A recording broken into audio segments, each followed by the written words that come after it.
छात्राओं, हम काव्य के भेदों का अध्ययन कर रहे थे। पहले हमने काव्य का प्रथम भेद पढ़ा था उत्तम काव्य। इदमुत्तममतिशयिनी व्यंग्ये वाच्याध्वनिर्बोधैः कथितः। ये था ध्वनि काव्य, उत्तम काव्य। और इसके बाद दूसरा पढ़ा था हमने मध्यम काव्य। अतादृशी गुणीभूत व्यंग्यम तु मध्यमम। लक्षणों को हमेशा याद करना है उदाहरण सहित। मैंने आपको उदाहरण सहित समझाया था, आप उन्हें याद भी करते रहेंगे।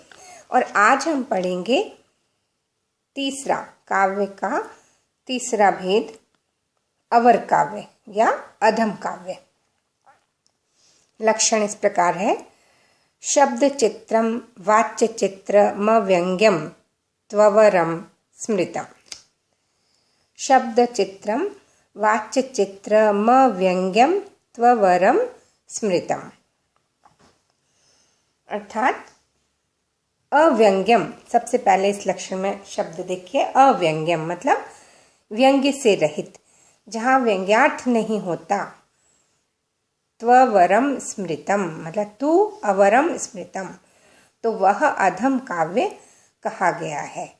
और वह शब्द चित्रम वाच्य चित्रम च, उसे ही विद्वानों ने शब्द चित्र और अर्थ चित्र इस प्रकार से द्विविध चित्र काव्य कहा है। चित्रम इति गुणालंकार युक्तम, यहाँ पर चित्र का अभिप्राय गुण मतलब गुण व्यंजक और अलंकार मतलब अलंकार से युक्त। और अव्यंग्य का अभिप्राय स्फुट व्यंग्य मतलब स्पष्ट रूप से व्यंग्य, प्रतिमान व्यंग्य, अर्थ से व्यंग्यार्थ से रहित। स्पष्ट व्यंग्यार्थ से रहित है अव्यंग्य का अर्थ। अवर का अभिप्राय है अधम। तो इस प्रकार जहाँ व्यंग्यार्थ स्पष्ट रूप से नहीं होता और शब्द चित्र या अर्थ चित्र की प्रधानता होती है, तो वह अधम या अवर काव्य कहलाता है। यहाँ आचार्य मम्मट का यह भाव है कि जिस काव्य में स्पष्टतया व्यंग्यार्थ प्रतीत न होता हो, माधुर्य आदि गुणों के व्यंजक तथा अलंकार युक्त शब्द और अर्थ की योजना हो, वह चित्र काव्य है। और वह दो प्रकार का है, शब्द चित्र और अर्थ चित्र। जहाँ प्रधानता शब्द चमत्कार, प्रधानतया जहाँ पर शब्द का चमत्कार होता है वह शब्द चित्र है।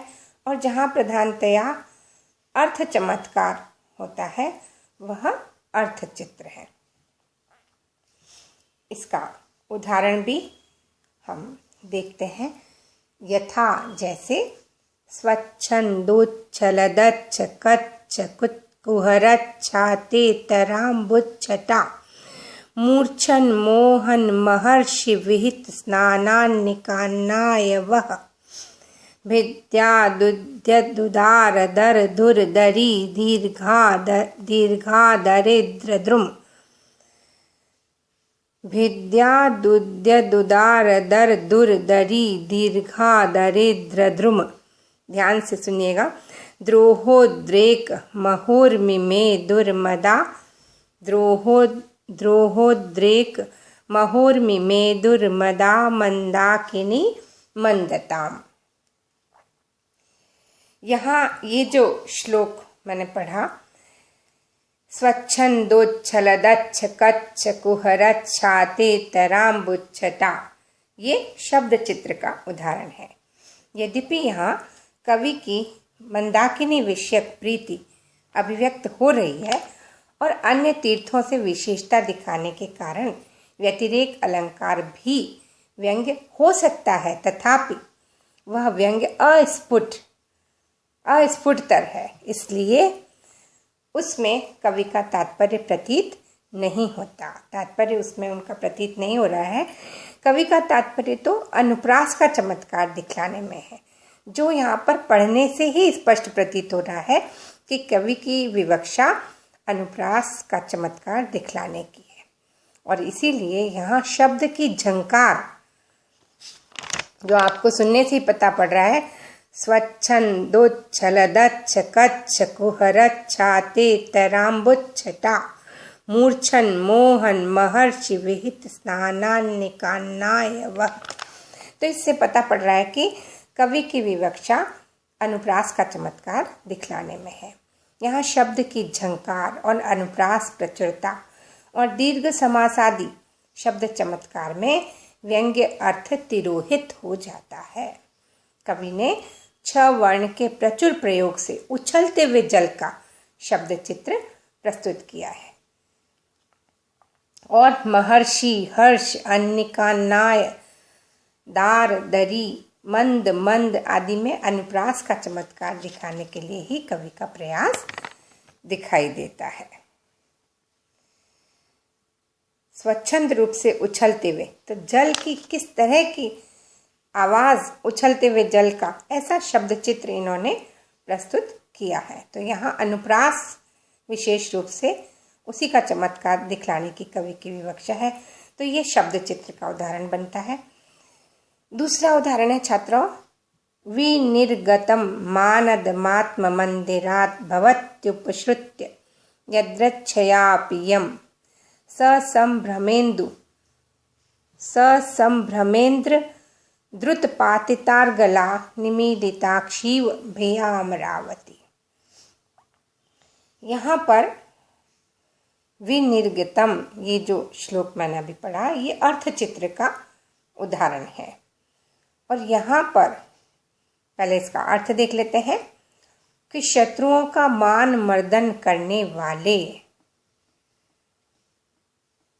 जिस दैत्यराज हयग्रीव को अपने राजप्रासाद से बिना किसी उद्देश्य से आत्म मंदिरात विनिर्गतम, है ना, अपने राजप्रासाद से बिना किसी उद्देश्य के, यदृच्छयापि, यों ही अपनी इच्छा अनुसार, विनिर्गतम बाहर निकला हुआ, सुनकर, भवत्युपश्रुत्य सुन करके, घबराहट के साथ, ससंभ्रमेन्द्र, घबराहट के साथ इंद्र ने जिसकी अर्गला गिरा दी है, द्रुत शीघ्रता से, पातिता अर्गला, अर्गला जिसने गिरा दी है, इंद्र द्रुत पातिता अर्गला, तो इंद्र ने जिस अर्गला को गिरा दी है, ऐसी अमरावती भिया निमीलिताक्षीव, ऐसी अमरावती मानो भय के कारण आंखें बंद की हुई सी प्रतीत होती है। निमीलिताक्षीव, आंखें बंद की हुई सी प्रतीत होती है। यहाँ यह काश्मीरी कवि मेंठ कवि प्रणीत हयग्रीव वध नाटक से यह उद्धृत किया गया है। और यहाँ कवि का तात्पर्य विशेष रूप से उत्प्रेक्षा अलंकार में ही है। वह द्वार बंद की हुई अमरावती में भय से निमीलित नेत्रों वाली नायिका की संभावना करता है और यही उत्प्रेक्षा विशेष चमत्कारकारी है। हयग्रीव इस नाटक का प्रतिनायक है और उसका वीर भाव यहाँ व्यंग्य नहीं हो सकता। यहाँ काव्य का चमत्कार उत्प्रेक्षा नामक अर्थालंकार के ही आश्रित है। अतः अन्य कोई भी स्फुटतया प्रतिमान व्यंग्यार्थ यहाँ नहीं है, इसलिए इसे अर्थ चित्र या वाच्य चित्र ही कहा गया है। शब्द चित्र, शब्दालंकार जो स्वच्छंदोच्छलद, इसको हमने देखा अनुप्रास अलंकार, और दूसरा वाच्य चित्र या अर्थ चित्र, जिसका ये दूसरा उदाहरण हमने पढ़ा विनिर्गतम।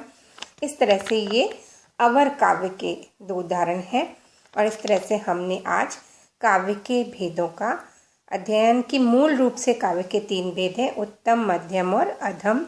तीनों को लक्षण और उदाहरण के साथ हमने इसको समझा है। आप भी लक्षण और उदाहरण सहित इन्हें याद करेंगे, तैयार करेंगे और नेक्स्ट चरण पर हम नेक्स्ट उल्लास का अध्ययन करेंगे।